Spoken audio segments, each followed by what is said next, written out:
Bangladesh computer কাউন্সিলের সাথে নিবন্ধনের মাধ্যমে তথ্য উপাত্ত যাচাই বাছাই সংক্রান্ত চুক্তি বাতিল করেছে নির্বাচন কমিশন।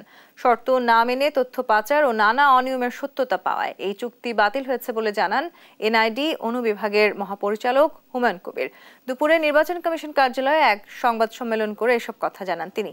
এ সময় তিনি আরও বলেন, বিসিসি সহ নির্বাচন কমিশনের যেসব কর্মকর্তা এই অপকর্মের সাথে জড়িত তাদের বিরুদ্ধেও আইনি ব্যবস্থা নেওয়া হবে।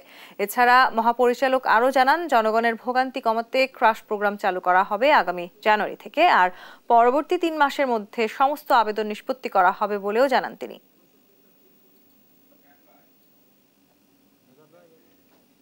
তাদের সাথে যে চুক্তি ছিল সেই চুক্তি লঙ্ঘন করেছে এবং চুক্তিতে বলা ছিল যে এই চুক্তির এই শর্তগুলো লঙ্ঘন করলে নির্বাচন কমিশন বা এনআইডি অনুবিভাগ তাদের সেই আপনার চুক্তি বাতিল করতে পারবে।